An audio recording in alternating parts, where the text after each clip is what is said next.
Hey, hello. Hi. Hello. Damn it. I got to be better at starting a podcast. Welcome to Jeff Has Cool Friends. My name is Jeff May and I have cool friends. That's you know what you're listening to.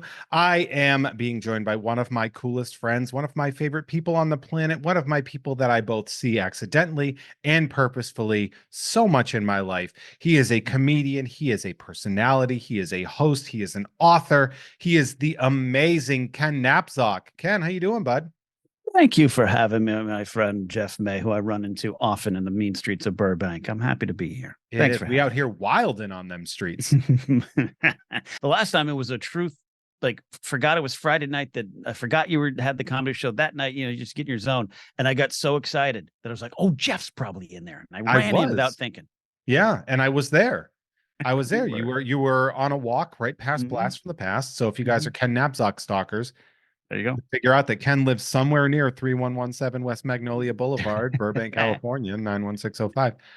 Luckily, I walk far enough to where it's still a You hard sure effort. do. Yeah. You sure do. I do know Mm. where you live. I'm going to tell everyone. That's a Yep. patron exclusive. You guys sign up for the Patreon. I'll give you Ken's home address.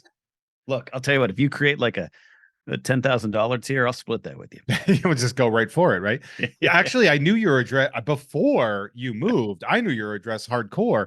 We were Yeah. like next door neighbors, and we didn't know it Didn't until know. friend of the show and a Mhm. mutual friend, but guest of Mhm. the show and friend of the show, Jennifer Muro. Like we were both at a party of hers, and she like grabbed us each by the arm and like put us in a room Yeah. together, and we're like, "You guys live right next to each other, and you're both huge Mhm. nerds that love Star Wars, and you're gonna love each other. Go!" And she was Yeah. Yeah. That was great. And you were talking to my buddy Matt Key. So it was like a trifecta. And then yeah, we were literally one complex away. Crazy Yeah. times. Yeah, we were all just right there. And you were right about to release a book, or you had just released a Mhm. book called Why We Love Star Wars, excuse me. Yeah, yeah, yeah. Why we love Star Wars, the great moments that built a galaxy far, far away. Yeah, yeah, that was 2019. Crazy heady days when I had Yeah. hope, when the future was wide open and a book was being published that I Yeah. didn't do myself. Someone paid me to do. I had a Not, corporate podcast that I was yep. underpaid for. Yeah, yeah, but I'll tell you what, I enjoyed that experience because I had a vegan lunch there before I liked vegan food. Now I do. Now I'm Yeah, mostly no, that vegan. was great. I loved that cafeteria.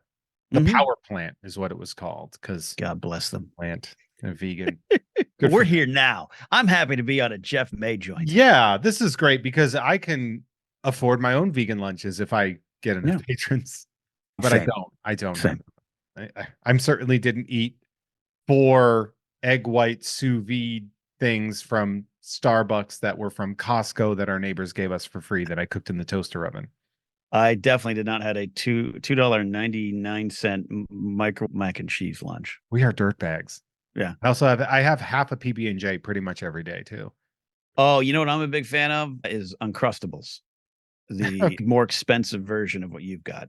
And also mine's so much healthier. So much healthier. But Mine's I got just like I do it with like really like high end bread, like a yeah, no preserve, like an all natural peanut butter and bon yeah. maman jam. Yeah. Oh, yeah. Mine is space food and And not the yeah, best kind. you're never gonna rot Yeah. after eating that Yeah. stuff. Yeah. But I do love it. I do love a good PB and J. I think a friend of the show and my co-host of Nerd Dre Alvarez says he's a big Uncrustables fan, if I recall. We got to team up. I've been trying to get their attention. I wish I had a bit of a more of a following like I did maybe 6 years ago because I am a champion of those horrible foods. But that probably doesn't get their attention. But Yeah. I will love it. You're like, I will die eating an Uncrustable. I even Put tried. that in your ads. I don't know if you've seen they updated recently to include ones that are like ham and cheese. They're like lunchable almost Uncrustables. And I tried them on a game stream I did one time and sticking with the PB and J. Yeah, I could have told you that one. Man, every time they start putting lunch meat and it's something sealed like that, I'm like, don't do it. Yeah. I won't do it. I won't do deli meat that comes in a sealed package.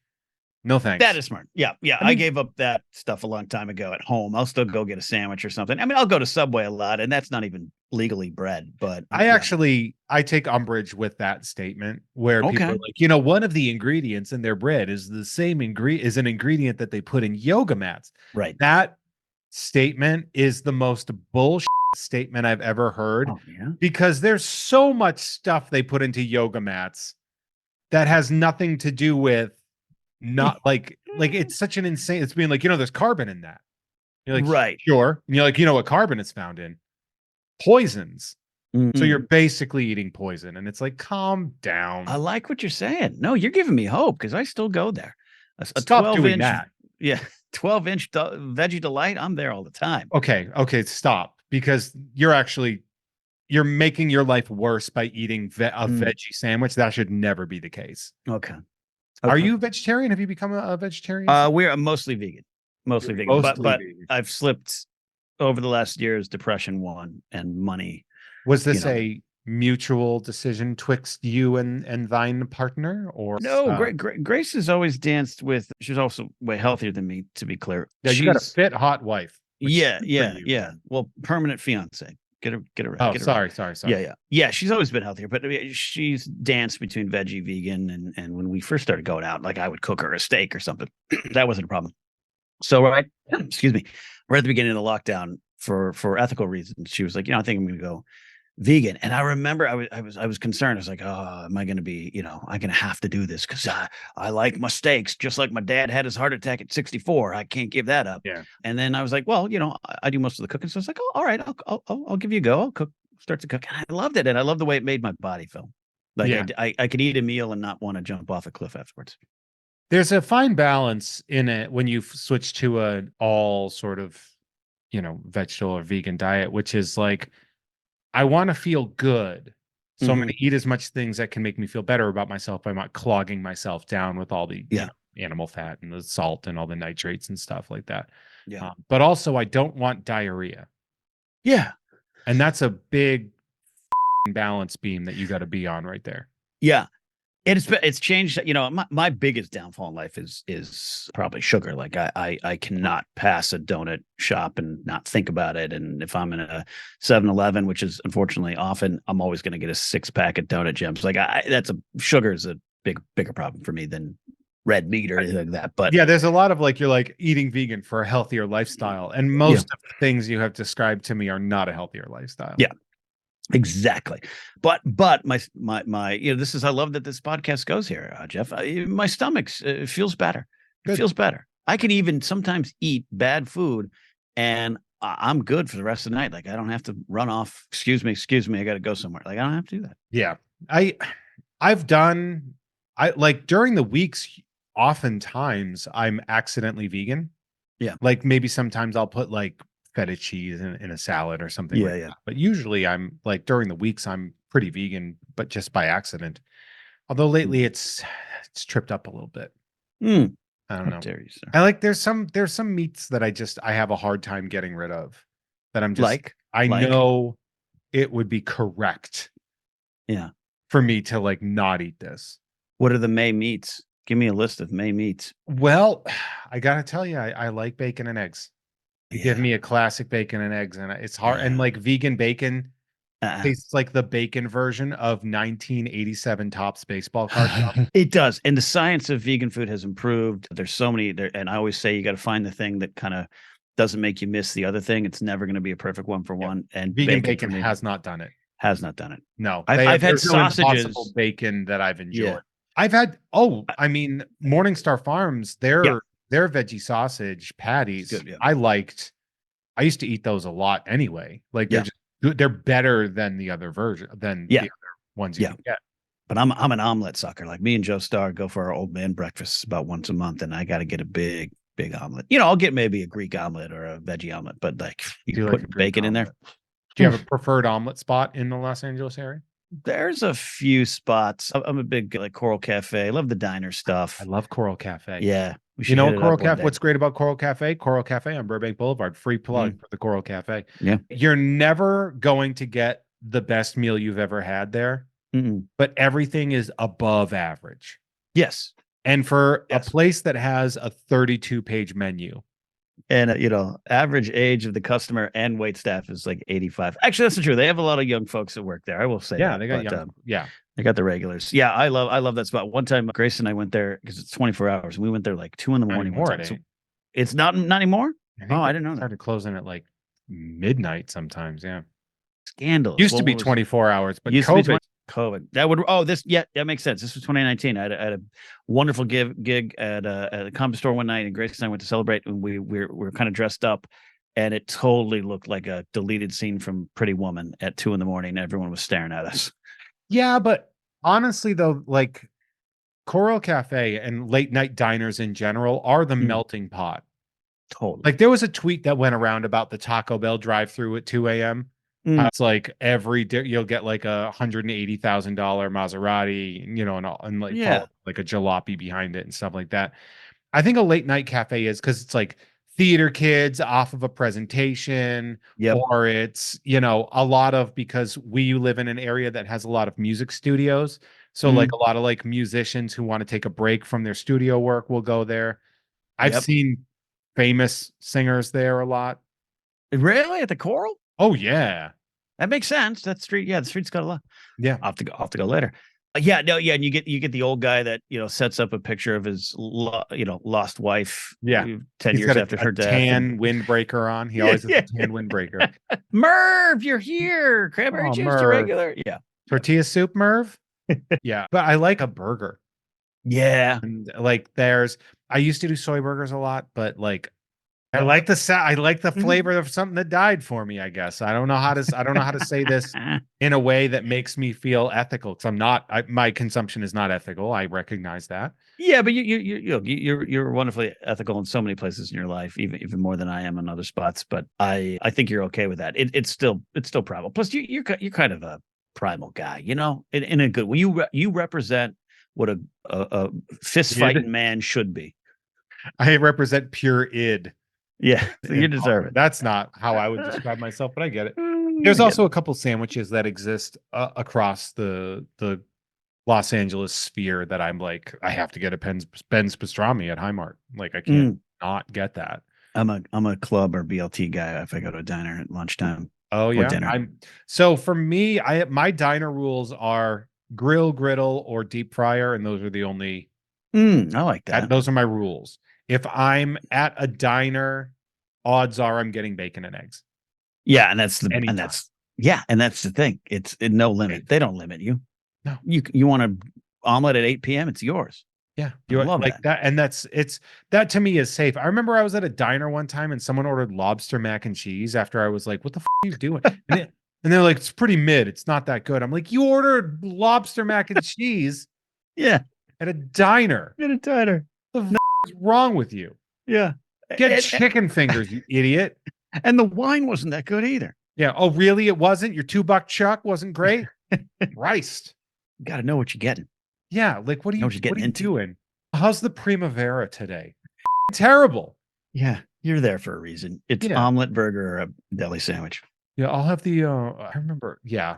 Or I'll get the pot roast. Why? Why would you get the pot roast?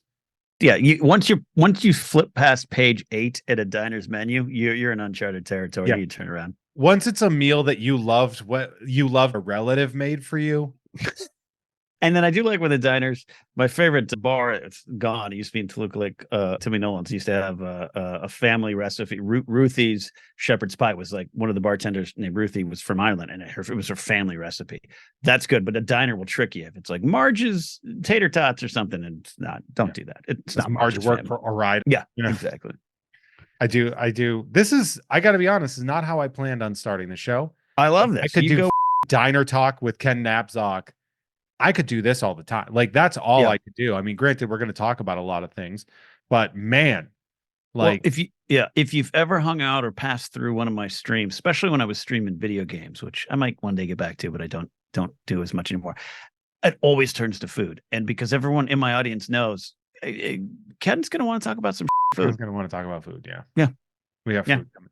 You and I have a very similar existence in that we are men with an increasing amount of white in our beards, Mhm. trying to figure out how to survive doing something that we could survive easily on 3 years ago.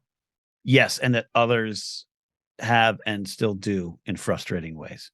Yes, you do a regular show called The Blathering Live on your YouTube, Yeah. which I would suggest you guys check out. And that is youtube.com/@Ken Napzok, KenNapzok. okay. And the Mm, Blathering Live, and this is interesting to me because I tuned in for an episode and it was mm, delightful. And mm, it recurred to me as I'm watching, like, oh yeah, this used to work in radio. mhm, And it rolls itself over to like, yeah, this is you getting in a very, very something you're very good at. Not just mm, that it's something that you're comfortable doing, but yeah, I was like, oh yeah, of course he's doing this. Of mm. course he has basically like a YouTube call-in radio show. I'm so glad you saw that right away, 'cause I didn't. No? No, I didn't. My not to get too into the weeds on it, but yeah, I did start in radio in the Get 90s. in I the was, weeds, man. We're here yeah, for an hour. I graduated high school very depressed, but I did want to be a comic because I knew my dream of being a baseball player was not going to happen. Already had learned that, but it took a while facing it. Depression had set in. I didn't know what I wanted to do, but I wanted to do comedy, wanted to do stand up, whatever it was. And then I went to college, my local junior college, Allen Hancock Community College, Santa Maria, California. I did 2 years of screenwriting, film production, and I wanted to be a director and a writer. And moved to LA with my other friends, which is what they did. And one of them ended up being a story editor for SpongeBob for 8 years, all the stuff. One of them teaches screenwriting at colleges. And then I realized, oh no, I don't like that. And ended up I hosted a live UHF talk show every Thursday night on it's sitcom worthy, weird husband and wife team owned it. The UHF station broadcast to 15 people, and I hosted a live show. And I met the morning show hosts, and me and my buddy from high school, Matt, got internships at the radio station, and I got into radio. I was hosting a morning show at 20, and then I woke up Wow. one morning and got laid off, and said, "Well, that's it. Time to move to LA." And I kind of had wanted to. We can get to the psychology of me never having my mind on where I am and what I'm doing, like Yoda would yell at me. But Mhm. moved to LA in 1998 to do sketch comedy and stuff like that. So that's where the journey began. That's interesting. So Yeah. 1998. I was a junior transitioning to a senior in 1998. So I was Mm. figuring it out Yeah. at that time. So yeah, we're pretty close in age. Yeah. So we Yeah. actually we have a lot of our histories do sort of Mhm. parallel, if Yeah. not the occasional intersection. Yep. Kick my mic. No, it's But good. Yeah.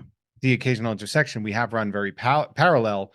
And so like, the Blathering Live. So why did you decide to start doing that? Was this just something that you missed? Or were you like, I Yeah. could make money doing this without even realizing that that's how you used No. to make money? I don't want to, I really honestly don't want to go in the weeds of my beat by beat career, but when Okay. podcasting kind of emerged, You don't have to and go beat by beat, but answer my I question. will. But there's a setup for. I love that you said, "Oh, this seems completely natural for Ken," because I agree with you. But in 0304 when podcasting first emerged, I was. This is the example of do not be this, especially if you're a straight white guy. Do not be the guy that looks at change and progress and doesn't examine it in some way to see what your place is in it. Because I looked at podcasting and I went, I did radio, you little fakers, you amateurs. And I could have started a show then. And I'm not saying I would have been a millionaire. I'm not saying I would have been mayor before mayor. I'm just like, I could have started. And I Yeah. didn't start till 2013.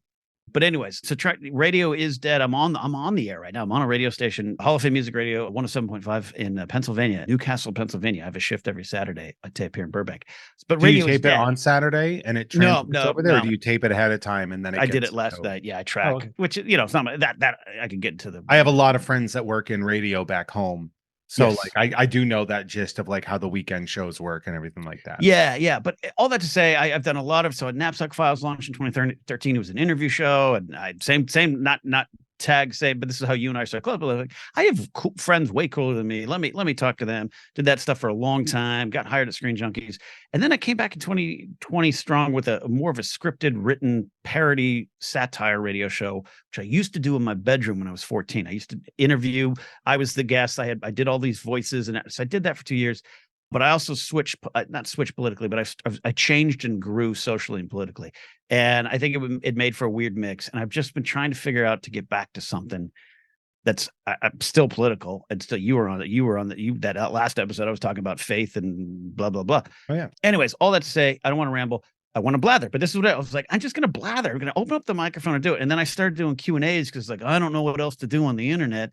And then a commenter was like, hey, this is like an old AM radio talk show where you follow the direction of where your Yeah. guests go with questions and super chats. Then I was like, let me try to get people to call in, which I figured that out technically. And I'm having a lot of fun, but it's been a 20-year path, Jeff. Yeah. It's so I Sorry, that was a ramble, but I think No, 20 no, no. years. That's we like this. This is what we want. Mhm, mhm, So, mhm, because I went on the show, and it is like when you tune in, you can see Ken, you can see your head from a slight mhm. angle, right? Yeah, yeah. Slight angle coming down, you into the mic, and you're looking at your screen, interacting with the chat that you Mhm. see on there. You're talking while you're doing it. You're multitasking, and you're having people call in. I've called in twice. Yeah. Sometimes I'll just watch, like because also as somebody who has a YouTube channel, if I see you're on, and if I even if I'm working or something, I will put it on and then Same. mute my phone to get the hours up. Same. I'll do that with you. Oh, Sometimes man. I'll pop into your chat, but yeah, absolutely. It's Yeah, it's the like least we all could do for each other. it is like honestly, I can't stress that enough. And it does seem, there's this lately I've felt, and you know how I feel about like the integrity of art and stuff like that. And yet Yeah. lately I've felt like I'm like, look, I'm just gonna tell you, man, we are begging you to like, comment, subscribe, hit the notifications bell. I'll be like, look, I know this sounds repetitive. I know Mhm, this is redundant and this is probably very annoying for you. I don't care. I'm going to lose everything if you don't do some of these things. mhm. And that is definitely that won't help me treating it that way. I'm very aware that my personality could be considered confrontational or even abrasive to some people, Okay. but Not to me. I'm from New England, and this is just how we Right. talk. Like, we're Right. brutally honest, and I'm not one of those people that's like, I'm brutally honest by saying rude things to people, Mm-mm. but I have this natural form of like social aggression that's not harmful. It's just like, hey, what the is wrong with you? Why aren't you doing the thing to help somebody out? Yeah, and I have the other. I don't know if it's West Coast or not, where I was born and raised, but I have this like, don't mind me. I'm just an idiot.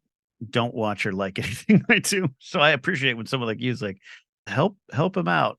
Well, yeah, I when I called in and you were like, Mhm. Anything else to say?" And I'm like, "Yes, as a matter of fact, I do." Yeah. And I Yeah. was like, "I know you guys are watching.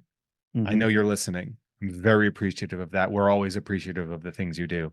I sure hope you are liking, commenting, sharing, subscribing, and Mhm. hitting the notifications bell so you can see stuff. Like sometimes surprises happen. It's to your benefit as well, but like, please do Yeah. that. Like, go anyway. The Yeah. Blathering Live, great show. You go everywhere with it. It doesn't seem to be like you're not a person that really goes out of his way to avoid certain pieces of information. You just roll with it, man. Yeah, and that changed. A few years ago, I would not have, I was I'm just here to entertain, and I don't want to be political, and that is not me anymore. I changed Not this drastically. world anymore. Yeah, That's not this world anymore. And it doesn't mean you can't also have some silly fun. It doesn't mean we all need to be in that every second of the day. You're gonna kill yourself doing that. dude. You can't.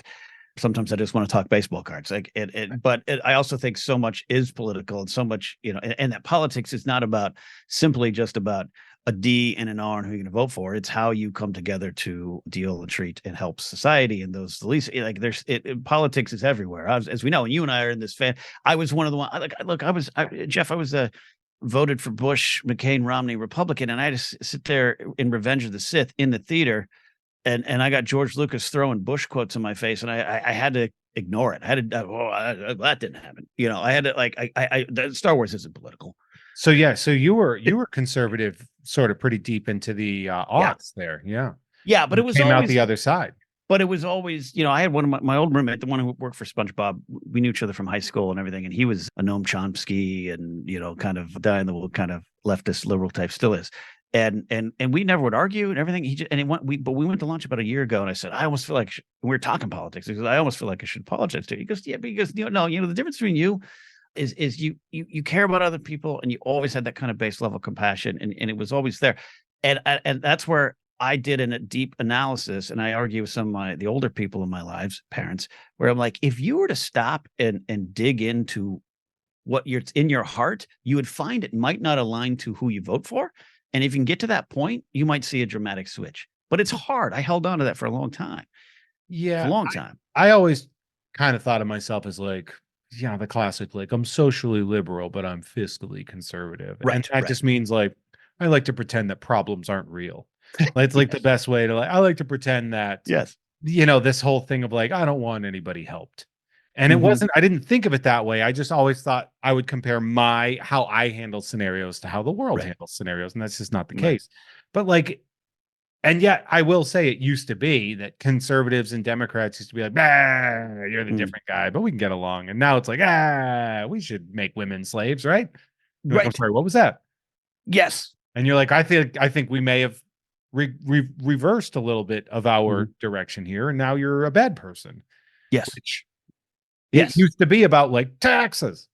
Totally. Look, and I come from my day job was public safety. I was a security director. I've personally arrested hundreds of people. I have worked. I managed 17 LAPD officers on staff. All my friends, my best friends, all became cops. My uncle was on LAPD for 55 years. I came from that world too, and I Ugh. have broken dramatically with it. But I still have like, hey, I think there's still crimes being committed. I think there's ways. I think there's ways to do it right. But I have a lot to say on the idea of people who think they're enacting justice are actually just vengeful, and doesn't mean I think I want to toss out the entire concept. It just let's have a conversation about it. But that's been a dramatic sea change because I had to stop and analyze what's in my heart versus what my actions are. Yeah, I definitely was one of those like, and this is me in my like earlier 20s too, where me being like, look, man, I got nothing to hide. And if you got nothing to hide, you got nothing to fear from the Mm, police. And boy, have I gone backwards yes. to that. Be like, you actually have a lot to fear from the police, especially if you have nothing to hide, actually. Like, Yes. it makes it even worse. Yes. This is fun. Another thing we like to talk about, by the way, is the fact that I have producers on this show. Did you know that? I've heard that. Yeah. I have people that if they go over to patreon.com/JeffMay and they sign up for the producer tier, there's a lot of tiers on that Patreon. You can Mm. produce this show. You can produce Nerd, which is the monthly show I do with Trey Alvarez. A new episode drops tomorrow on the Nice. Patreon. We're doing action figure reboot lines. Oh, Action yeah. figure. We're starting with a Real American Hero.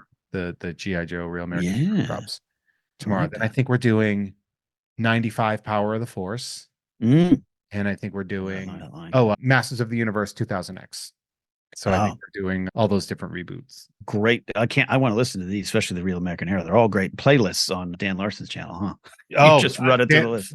I mean, that we actually say like go to Secret Galaxy and watch his stuff because he does comprehensive lists on that. He's done the show. He's been on Jeff is Yeah, Cool Friends. yeah. I think that's cool. I think you and I are both probably jaded and cynical to meeting any creators or people that we watch. Like Dan, I've been a fan of Dan for a long time. Love what they I do there. I loved because I also like I had lunch with him too after we Mm, did the show. I happened to be in his mm, area and was like, hey hmm man, like if you're available and I can take you out to lunch as a thank you, like please feel free. Just the nicest guy. Anyway, you can mm. head on over to patreon.com/Jeff May. You can sign up to be a producer. You can sign up to get packages of trading cards in the mail if you want. We can do all sorts of stuff. And so we have a list of some really wonderful people who are sponsors of Jeff Has Cool Friends. So we're going to shout out to Call Me Sean or whatever. Shout out to the Oatmeal Savage. You're an oatmeal guy? Yes, but it's the highly sugared prepackaged versions. Oh yeah, God, I was bummed when I found out that those were like really bad for you because I was like, it's oatmeal, it's healthy, and it's like, no, you're eating Yeah. candy. You're eating apples and cinnamon flavored candy. I'm like, I do Yes. like candy, Love it. and I would do like 4 packets at a time. By the way, Oh yeah. Oh yeah. My mom would be there's like, one. I You know bought you what a box. It's gone. you know what I really like, and I will not apologize for cream of wheat. I Oh, love okay. cream of wheat. I love it Yeah. base level. Mm, I like no. base level cream of wheat, nothing in it, just the straight up flavor. I think cream of wheat at some point, my mom and dad introduced me to that at about 6 or 7, and I was like, adulthood tastes bad. I'm out. It's got that like light sweetness. It has like life cereal sweetness to it that I like. Well, okay. Man, it's just me. I mean, I'm glad I like it. I'd rather Mhm. like everything than hate stuff. Yeah, it's true. Shout out to watch me use these prehensile nipples to pick up pennies off the floor. You're going to notice there's a lot of nipple talk here. Good. Shout out to check out this month's Nerd with Dre and Jeff. And then it says, Jeff, say whatever you want here. I don't have to. I already talked about it. A Real American Hero episode drops Thursday, April 18th, with special guest Adam Todd Brown joining us. So we have a special guest episode. Very rare. Mm. I think we actually talked about trying to get you on an episode coming up. Yeah. If anybody could guess Yeah. which one, Oh, yeah. Mr. wrote a Star Wars book. Yeah. Yeah.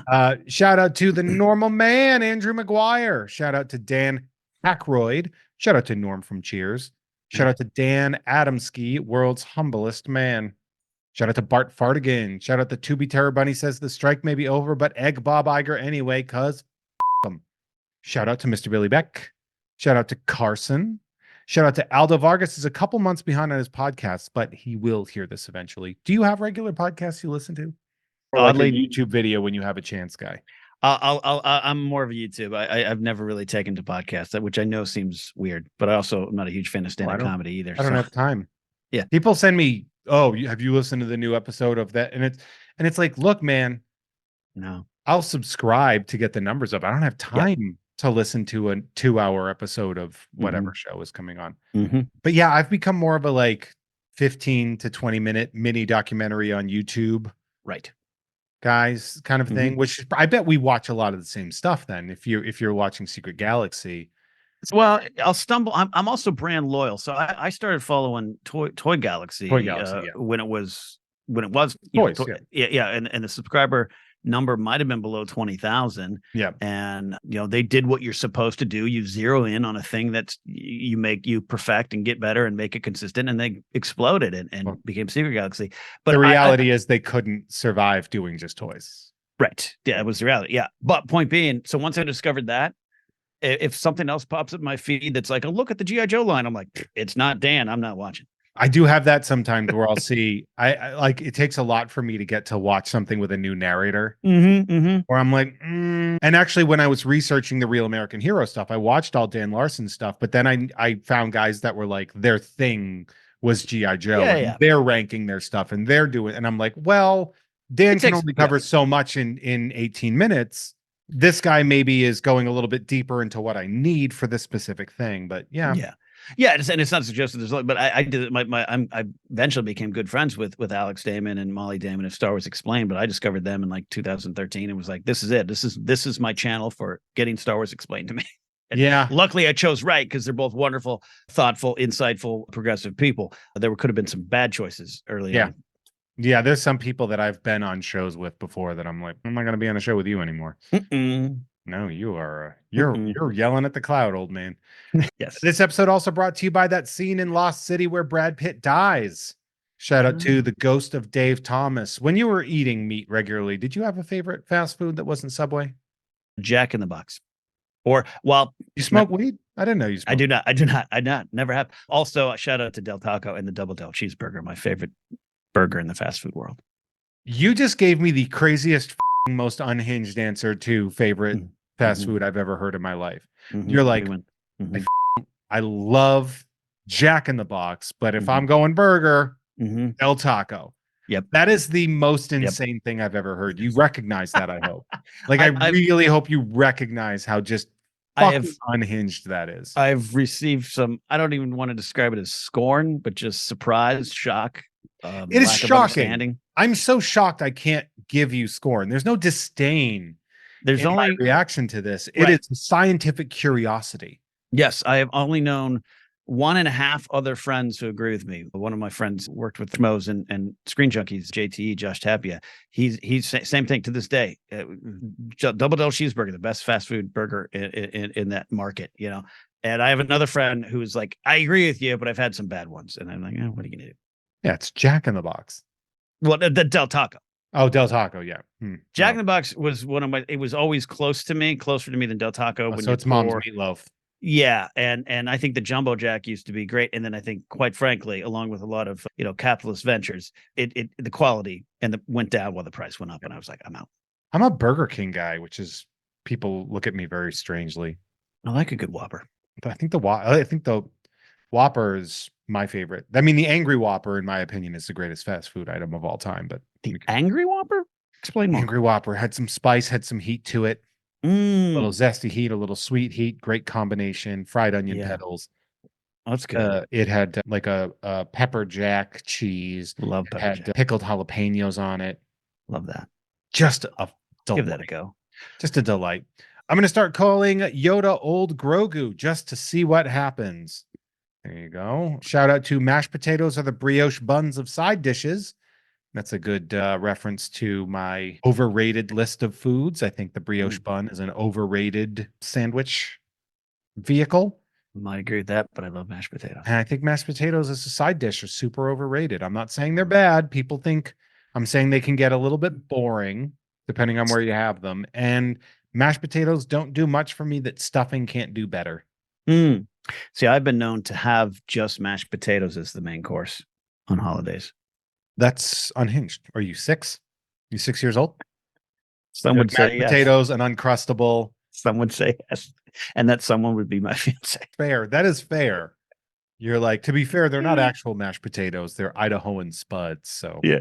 Yeah. it comes in a box. I like that instant mashed potatoes and old timey laundry detergent come in the exact same shape, form, and box.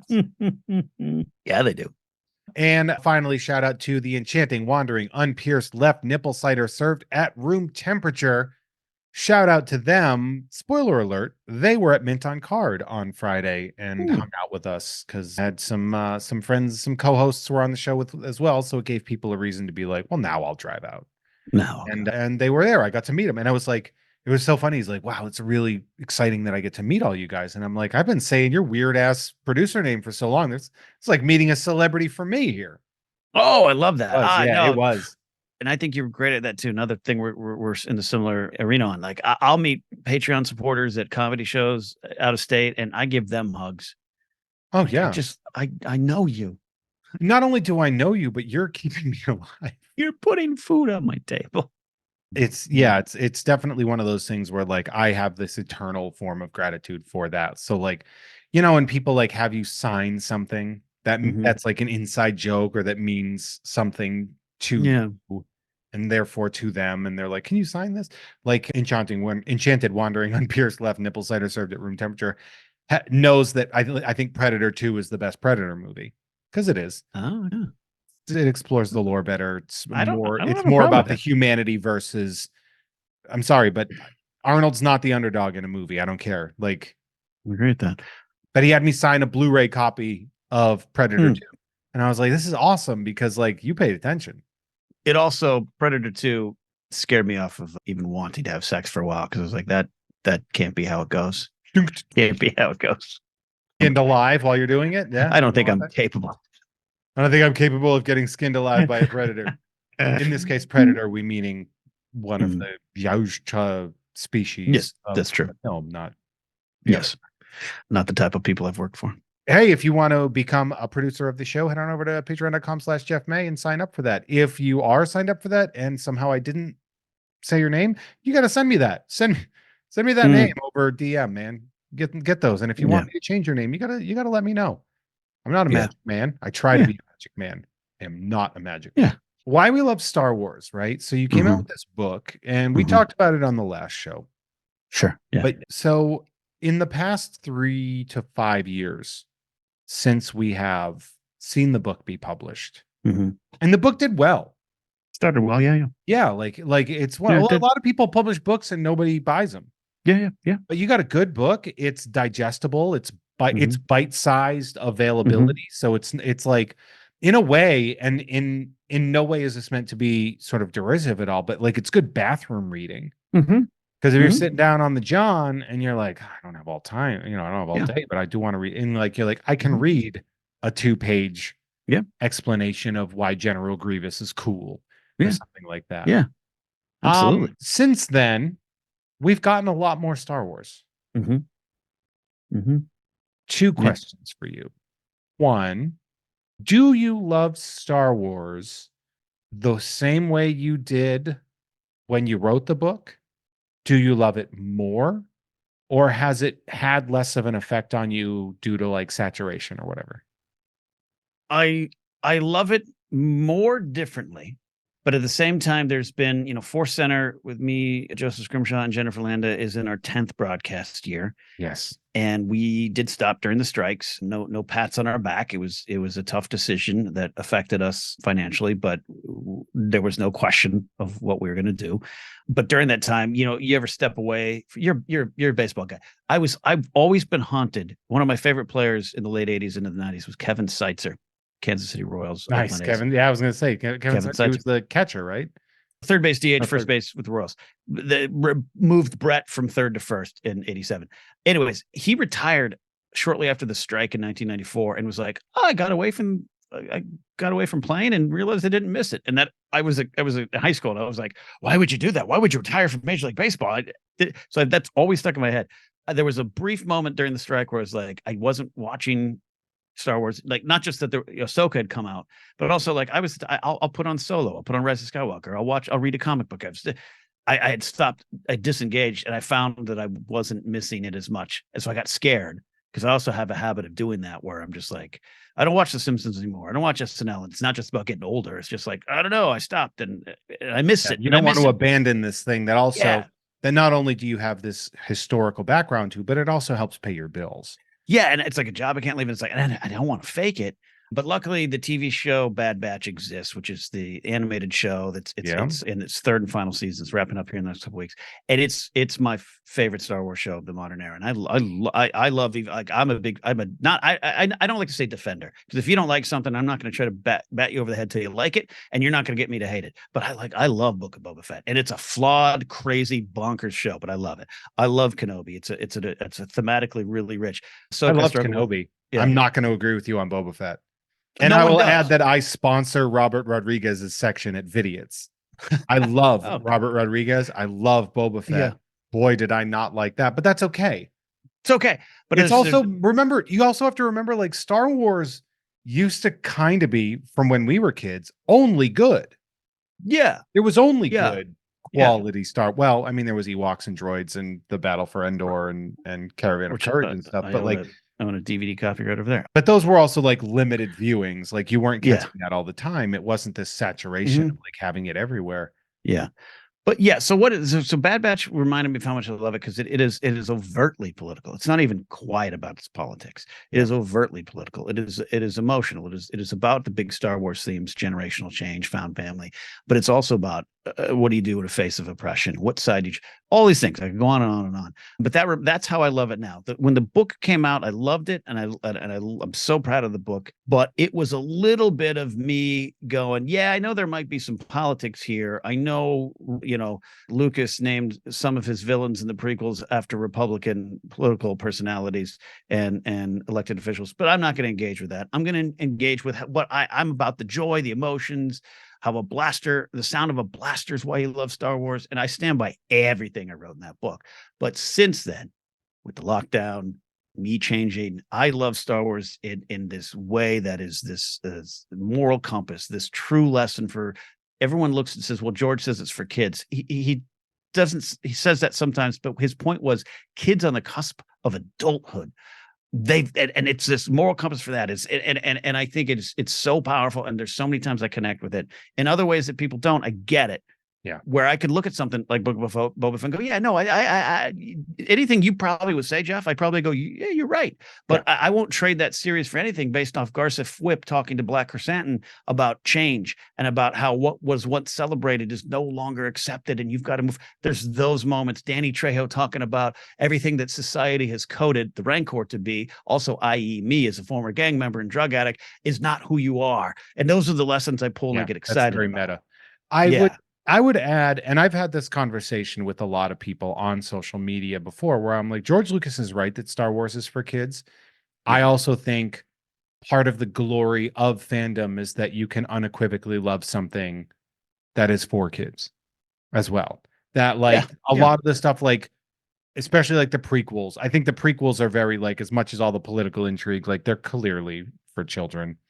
And you look at them and you're like, well, isn't this kind of the point, is that we love cartoons and I Looney Tunes. I still love Looney Tunes. Like, like you can be an adult and you don't have to have the "I put away childish things" quote on your wall. Like, you can enjoy these things. I take my time to consume Star Wars now. I have not watched Ahsoka yet.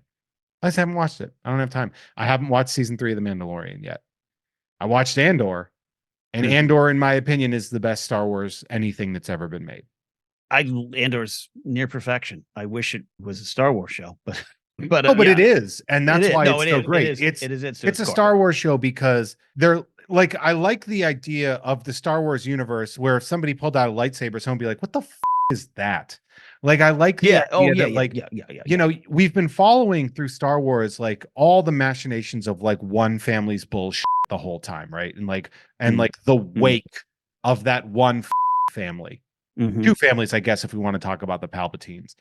But mm-hmm, like the Skywalkers and even things like, like all that whatever, like with the Skywalker saga, and it's like Ahsoka, it's like, well, yeah, but in her character is she's a victim of, both the politics as well as Anakin and mm-hmm, mm-hmm. friend and all that. And it's all like, oh, it's about Anakin and it's about, Luke and it's about this. And it's like Andor's just like this world sucks. Yeah. It's dirty and it's ugly and it's filthy. And most of the work is getting done by dirty, ugly, filthy people. Mm-hmm, And that to mm-hmm. me, I thought was transcendent for Star Wars. I had Yeah. never Yeah. seen Star Wars like that before. And I Mm-hmm. really hope we get it back. Like I saw that and I was like, how is this not winning Emmys? It's No, I agree. People always misconstrue me when I'm being a little snarky. Like what my friend, the great graphic artist Brian Ward, said, Andor is for Star Wars fans who are embarrassed about being Star Wars fans. And I'm not saying that to you because you're not embarrassed about no, anything. it's fine. It was used, the discourse. You got to, because I'm in the space every week. The discourse could drive you crazy to where that show was used against so much stuff. You said something earlier I want to dive in on, where like like George has talked about, and I think I love 1, 2, and 3. I did not in 1999 and 02 and 05. It took me a long time to realize what was there for me, but and other people don't. And they're a true artist doing his own thing. It's that. But they're talking about the kids thing and not being above it. And there's an insult that was often is still used, and they throw it at Filoni and Favreau a lot of, oh, it's just John and Dave playing with their toys. And Joseph and I, Scrimshaw and I, fight against that in such a almost the strongest way that we do, because we're not fighters. We're like here to have some discussions. We fight against that idea about what you're talking, the playing with your toys as a kid, playing with your Star Wars figures was your gateway to imagination. It was taking what you saw on screen and putting it in front of you, putting it into actions. There's great value in these myths. There's great value in what is deemed silly and what is deemed pulpy. You haven't got to it yet. There's a second or third episode in season 3 of Mandalorian where Bo-Katan, the character, is like, all these traditions were made up for dumb people. They don't mean anything. All these stories don't mean anything. And she discovers the story is actually true. And it's pretty powerful stuff about the imagination. Yeah. And when someone just says, John and Dave just play with their action figures, I'm like, yes. Yeah, Andor does in its own way. I don't consider that derisive. But people use it. They throw darts at it. I guess maybe one of the things I like about Andor more is, and I think maybe this is just me being picky, it didn't rely as heavily on member berries as a lot of stuff did. And to their credit or to their detriment, some things I think Mandalorian season 1 and 2 did relatively good jobs harnessing the nostalgia of that, giving nods. Like fan service is good because fans watch shows and fans like that stuff. I don't have a problem with that at all. I was having a conversation with somebody recently about, and this is the one that people really give me the stink eye for, the somehow Palpatine has returned thing. Mm-hmm.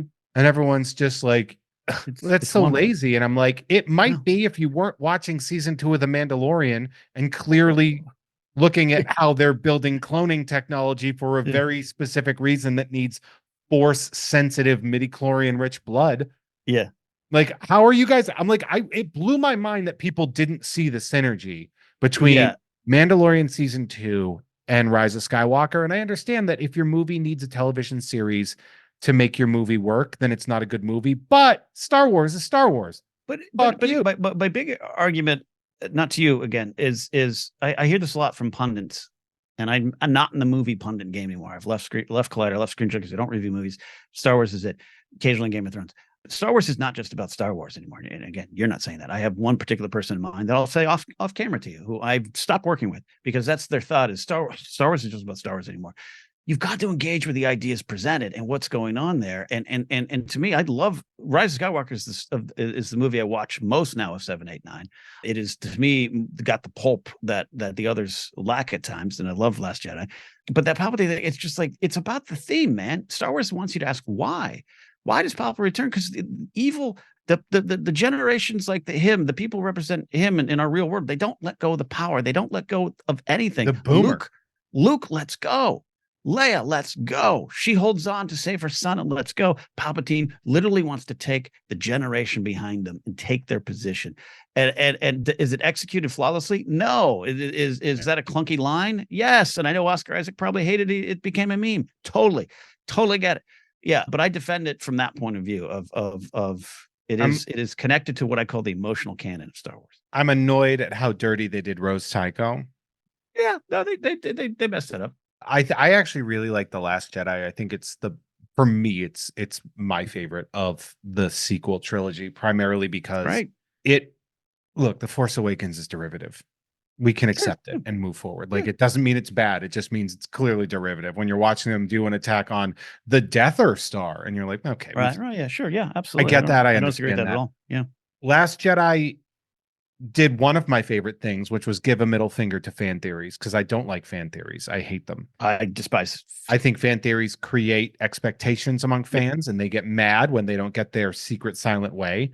And they try to deny that. We at Force Center coined a phrase years ago that a lot of people have just appropriated from us. Please, we're victims, called speculate responsibly. And it has to do exactly what you're talking about. Yeah. And it's like, I like the idea when he's like, you want to know who your parents were? Nobody. You're just a nobody. And I was like, yes, this is good. This is what it should be. It's not just about the Skywalkers. It's not, it's not just a Kenobi or a Palpatine. And then, God, I really got burnt that they undid The Last Jedi. Rose Tycho is the only character in Star Wars that makes sense, because she is a Star Wars fan. And she's in Star Wars. And that on home one at the end of Return of the Jedi, when Luke Skywalker goes, count me in. Nobody in that room is like, holy shit, that's Luke Skywalker. That's the Death Star guy. Like, people would be losing their minds if they saw Luke Skywalker casually walk in a fucking sweatsuit saying like, I'm in. Yeah. So like Rose Tycho being like, oh my God, you're Finn from the last. Oh my God, like, I'm a fan of that. I'm a fan. But she still did, like, so she's a Star Wars fan existing in that world. Like, the meta commentary of that is so good. Yeah. And then it was like, but it wasn't member berries enough. So upstairs, down to get rid of it. I believe Terrio I take them at face value that they put her in a lot of scenes with Leia and it just wasn't working. The mistake to me was you didn't find another way to do it, and that was a big mistake. It was a loss of a great character. So I agree with you a lot there on that. But yeah, as far as like, I don't think it undid Last Jedi. I really don't. I think it was the next evolution of it. It's about who you are and all the stuff that Leia says to Rey. We don't want to remix it there. But I also think Last Jedi does not say the power of the Force is democratized and that there aren't still people of destiny. I think Rey is still considered people of destiny in Last Jedi. But Rey from Nowhere is I wrote about it several times. It's one of my more well-received essays. So without a doubt, it challenged a lot of folks, which I totally get. I've been on shows. I was on shows during that time reviewing it where I had people on set crying with me because they were so upset by it. So I'm never here to take away anyone's personal perspectives, experiences, and what a movie did or did not do for them. But it's the fan theory stuff is a whole other conversation. Yeah, I liked that Snoke was nobody. That he was his big badness was immediately cut in half, and I was like, hell yeah! I love a red herring. I love a red herring in a movie. I love being surprised. Like, there's this new thing now with people when they consume movies where they think that they're owed something. And I think the Avengers Endgame trailer, they put Hulk in that trailer, right? Yes. And then he wasn't in there, and people were like, you ripped me off. And it's like, no, you got to be surprised at the movies. That's actually a thing people used to do. Yeah. You used to be able to go to a movie by name. And half of the trailers were like, there's a movie called Alien. There's screaming. There's space. Good luck. I've often said that in our day, Jeffrey, movie news websites were the posters in the lobby at the theater. Oh, they're making a new Young Guns. Or like Starlog. Or Starlog. Or Starlog or Wizard Magazine, or depending on what era you're existing. And look, and I've benefited greatly from this turning love of movies and shows into sports talk. I've benefited greatly from it. I am at constant war with it. At Force Center, we have a bad reputation for being, we're just so positive. We love everything. That's not true. It's how we choose to discuss it, how we choose to respect other people's perspectives on it. I have some hard thought opinions on Star Wars films, but I'm not. Give me the hardest thought opinion you have on a Star Wars film. It's Rise of Skywalker. I think Rise of Skywalker is more of a Star Wars film than even Last Jedi, but Last Jedi tries to do something different. I think it's a better made film. There's without a doubt from Trevorrow, who misunderstood the core of Star Wars. That's the reason, the biggest reason he was pushed off of it. It wasn't because his movie failed. It was because he really, really wanted Force Ghost to help Rey, to take her story. And there's this idea that he had in here of necessary rage. And Star Wars is not that. It is people were obsessed with gray area. It doesn't mean there's gray Jedi or there's gray moral areas we all move through. But Star Wars is a tale about light and dark, and we go towards the light because the light is there. And he actually had this scene that was in this alleged leaked script of Yoda saying, "Rey, you have showed us what balance is, and you tapped into rage to defeat the dark." Such bullshit, and he couldn't move off that stuff. And so this mess of a movie happens, and there's a lot into it. Yeah, that's sorry. interesting, because now that I think about that, it is. I mean, the downfall of the galaxy really was because there was no balance, right? That everything was either unbalanced and. Well, you need both. You need It's both. interesting. Yeah, you need both. Lor San Tekka says the best of Force Awakens. Without the Jedi, there can be no balance. I looked. Because I'm not a dumb. I'm a dumb human. I'm not a smart human. Balance in Star Wars in light and dark is it always exists. But there are those who try to push the dark over the light unnaturally. Think of a tidal wave, and the Jedi and those who choose to fight for light are standing in front of something that was unnaturally destroying the balance of life and death, good and bad. You cannot get rid of bad, right? You can't. To experience joy, you must also experience grief. But when people take grief to push it over, and you and again, life is more real and nuanced than a movie myth. But like you can't, forever, once you touch the dark side, forever does it dominate your destiny is something pretty key. And also there was the idea of this is a generational change, whether we like it or not. And I sometimes I get puzzled that the big three, Han, Luke, and Leia, weren't on the screen together again at the same time. I totally can have that conversation, but they didn't do that. And the idea of anyone who tells you that Rise of Skywalker should have ended with Force Ghost Luke, Anakin, Leia rushing in to help Rey, that is not their fight. It's hers. It's every generation picks up the fight. And that's one of the big things that play in that movie. And so all that to say, my hard case is I love Solo Star Wars Story more than other people, and I love Rise of Skywalker more than others. I think Solo is the most fun Star Wars thing. I 100% agree. I think it's the most fun. I don't think it's the best. I do think it's the most fun. Correct. And it had, and I think I might get the most enjoyment, like the most, like the most dopamine out of watching that. Yeah. Do I think it's high art? No.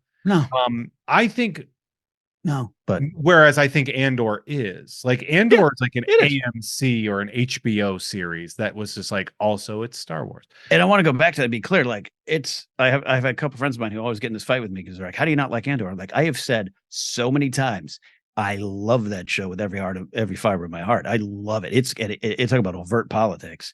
Might as well put the name Trump in it on some of those conversations Mothma's having. Like it's great.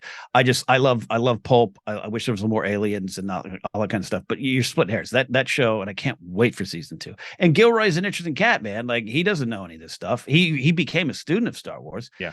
So he's not held up on some of this stuff. But I collect. So people that watch I Must Break You on Wednesday afternoons at 1 o'clock at youtube.com/@HeyThereJeff. Usually I'm putting an Uncrustable in my mouth.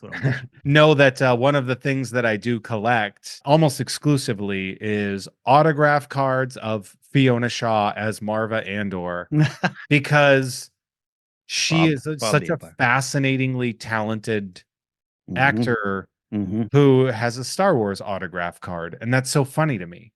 Yeah, she's like this brilliant, classically trained actress who was in Star Wars and Mario and Harry Potter, like all these like really tentpole goofy, like nearly like silly things, and she's just so great that I don't know, I became obsessed with Marva Andor Fiona Shaw autograph cards from that's amazing 2023. I have like 5 or 6 of them. An amazing character, and I think he had a complicated character too. Taking Andor, taking Cassian. Yeah. Supposed Wars fun fact: she was supposed to say the first ever F-bomb in a Star Wars property. When she fight the Empire, she was actually supposed to say the Empire, and then he said no. I would, I'm okay with that. they dropped an S bomb. They say Scob the Empire. Freedy and Yeah. was it Dewey and Freedy say that? But yeah. Speaking of HBO prestige television, Mm-hmm. Casterly Talk. Oh yeah. You did a Game of Thrones sort of Yeah. like, Still kind of. yeah. Well, that Maybe. was actually my question is like, what do you Maybe. do when a Well, show is going to be like, we'll be back in 3 years? no, well, so that, I used to host a Screen Junkies Game of Thrones show on their pay channel, that kind of stuff, watching Thrones and Collider show. And so, I just became a Game of Thrones guy too. But I was a late reader to the books, have read them, but show first. Yeah, I had a podcast called Daily Thrones. Remember when Anchor started and they were hiring people to, influence a little bit? I don't know how I got on that list, but I got there. So I used to do a daily show called Daily Thrones. That morphed into Casterly Talk. Shout out to my buddy Lon Harris, who came up with that wonderful name. We had pitched that at Screen Junkies and they did not want that as the name. So I took it. Lon gave me permission. And Lon was on the show for a while. No, I kept going because I think it's just, for me, the show's so wonderfully rich and it's fun to explore. And then that was before even House of Dragon. We did cover House of Dragon last year. It's another conversation, so we'll keep it here in Game of Thrones. I do too much in trying to put food on my table. And also I don't consider myself a highfalutin artist, but I consider myself enough of an artist that I will always try and do the things I want to do in my soul. If I want to talk about Game of Thrones, I'll talk about it. If I want to have an ASMR channel like I do, I'll do it. If I want to release an album of music, I wrote some songs for some buddies, I did it. But Casterly Talk is kind of petering out, not because I don't love the shows anymore. I just don't have the time. I mean, that's fair. And also here's the other part too. And I've talked about this at length, but like sometimes when something is a job, enjoying it becomes work.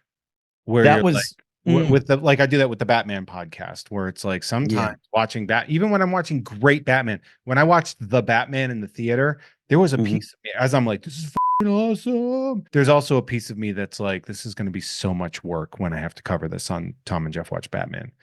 That was House of Dragon. I actually really like House of Dragon. I think it lacked some of the charm and wit. I think Miguel Sapochnik, being one of the co-showrunners who has since left the show, he's wonderful. He did all the biggest stuff in the later parts of Game of Thrones, but he's a very serious guy. If you've ever seen interviews with him, he's very serious.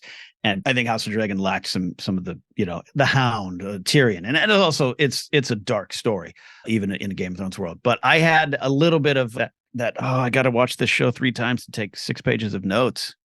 Yeah, and I'm not having as much fun with that as I used to. Especially if it's not if it's like a particularly dull something. You're just sitting there, just like, oh, damn. Yeah.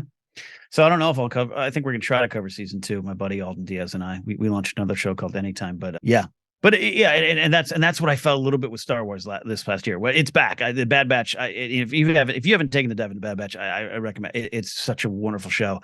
I was like, I don't know. I had to tell Joseph and Jennifer, like, I don't know where I'm at with this. Yeah, because the Bad Batch is a sequel to Clone Wars. De facto, yeah. Because it's I would say spinoff, but the reality is that I mean it was spinoffs because usually take place at the same time. Yeah, it's a matter of days after, but they do appear in Clone Wars season 7, and it was and I wasn't super excited for it when it was announced. And I don't want to turn the rest of this episode into Star Wars talk, but the show. And you talk about Star Wars. It's like the thing you're known for. You wrote a book about it. I know. But I also like talking about deli sandwiches. Oh wait, we did do that. We covered that already. That's on the notes. Bad Batch becomes a story of not only, like I said, the big things of found family and the politics and the oppression of the Empire, but what we do with the clones and how clone identity. And it was always a trivia answer. Oh, you know what happened to the clones? Some of them became stormtroopers when they got replaced. What just a surface level Wikipedia answer. Right. This show deals with what do we do with these people who are fighting for their identity and the right to exist in this world that's becoming increasingly oppressive, that is either tossing them away as resources or don't want to acknowledge their existence as people.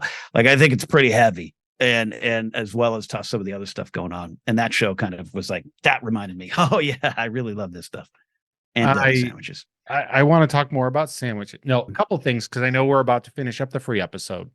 So there's a couple things that I wanted to talk about that I don't think I had to, but you did record an album called In My Day, and you recorded it in London? Yeah. Why?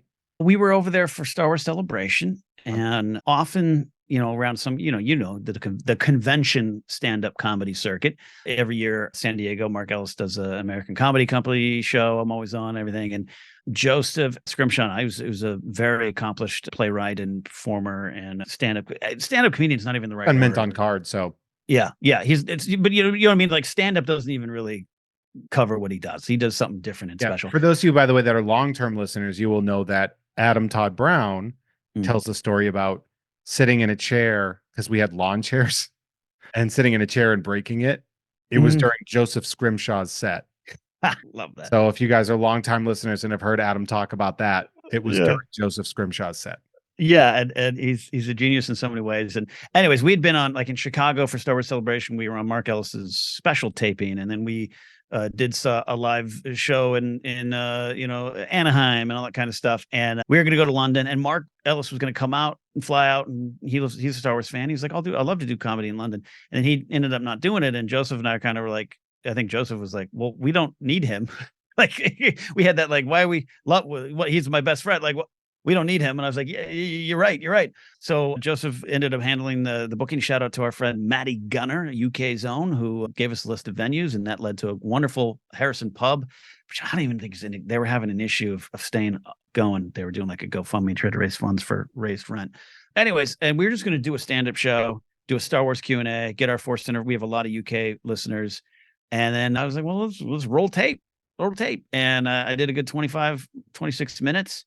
And I have always thought, I'd love to release something in terms of being a stand-up, but I have always been at war with stand-up and at war with myself over my stand-up abilities. And I was like, whether it's A+ material or not, and I don't think it is. I think it's B+. There was one bit I did for the first time. That's a sin. You don't ever do that on a special. I wanted to do it, and I did it. And that's what happened. How can we get it?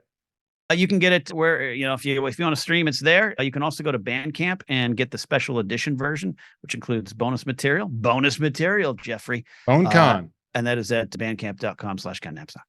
Definitely check that out. Bandcamp.com/Ken Napzok. And if you want to hear more from Ken Napzok, you can also go to kennapzok.com. It's just his name. KENNAPZOK. I suggest you go on his YouTube, check out the stuff that he does there. It's so fun. If you're in Pennsylvania, you can listen to Pop Rockin' Radio on Saturdays. No, oh, sorry. That's it. Pop Rockin' Radio is my own thing on Mixcloud, but you can actually listen to my radio shift anywhere via the world, via our website at hofmradio.com. There you go. Oh, that means I get to find out more about Pop Rockin' Radio. Real quick, give me the elevator pitch for Pop Rockin' Radio. I ran into an old radio partner of mine in Seattle when Mark Ellis and I were doing shows in like 2020, and he was doing a music show, and I was like, God, I wish I could do a music show again. I wish, I really don't know why the unions ASCAP and BMI, because I support them and actually now I'm members of them, would let rights happen so that I could do a music podcast, because I want artists to get paid and I don't want to get fined by anyone. And he was like, you can. It's called Mixcloud. It's based out of UK, and they do pay the artists. Do they pay them a lot? More than zero, because other people don't. And so I do a radio show, usually live every Saturday night at mixcloud.com/pop rockin' with no G radio. So you guys should listen to that. Check that out. That's fun. Pop Rockin', no G. Pop rockin', drop that like G. the kids say. That's how the kids talk these days. That's true. I mean, I think it is. I don't know how the kids talk anymore, if I'm being 100% honest. I think that's a good sign, though. Yeah. Eventually. Great news for all of you that want to follow Ken on social media. He's also Ken Napzok.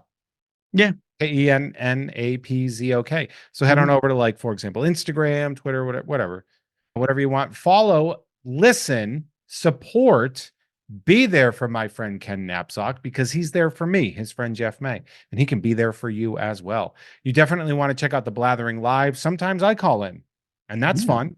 People love when I do that. They do. Last time we tried to get our friend back on the dating apps, our friend Jen Muro. Which mostly was a segment just to torture her, but yes. It was mostly just us calling her hot. And going, why don't you see this? How do you not see that you're hot? You're so hot. The hell's wrong with you? You hot idiot. If you want more from me, if you're listening for free, first off, thank you so much. I really appreciate that. That's really kind of you to come here and listen to me and Ken talk, because you never get to hear either of us talk a lot. So this is great. If you are listening to this on my Patreon, first off, I like you a little bit more than the free people, but that's just because I can pay my bills with you. If you want to become one of those people that I like more, head on over to patreon.com/Jeff May, where you can not just get access to this show's early access to uncensored episodes with bonus content, plus early access to Nerd, plus exclusives like Ugfine with Kim Crawl. You can also sign up for the tiers where you can sponsor a show, you can be a producer, you can record a podcast with me. That's my highest level tier. Very limited option, but I will do a monthly show with you if you want. You can get stuff in the mail. I mail out cards, trading cards, and stuff like that. And Ken and I are going to talk a little bit about that as well in the exclusive content. You could do that. If you want to follow me on social media, I'm at Hey There Jeffro, which is also the same YouTube. It's at Hey There Jeffro. For the most part, Tom and Jeff Watch Batman is on Gamefully Unemployed's Patreon. If you want to hear all the stuff I do with Adam Todd Brown, head on over to the You Don't Even Like Podcasts Network. And Mint on Card is the second Friday of every month at Blast from the Past in beautiful Magnolia in Burbank, California. You maybe could see Ken Napzok on one pretty soon. We do have to get you back on. I got to find a space for you. Please. But I love you. You're funny. Thank you. Until then, Ken, say goodbye to the freeloaders. Hey, freeloaders, you know what? We love you. The currency you provide is admiration. Thank you. Yeah, admiration. And also rate and review. That can be currency. That's even better currency than admiration. Better currency. We'll sign your shit. Anyway, thank you all so much. We'll see you later. Patrons, stick around. We got some content coming your way. Ken, say goodbye. Bye. Bye.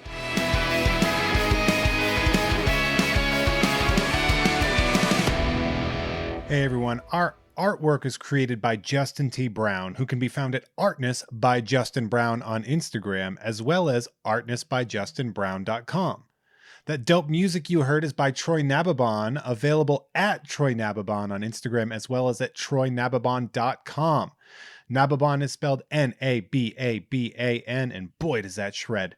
Thank you all so much for listening. See you next time.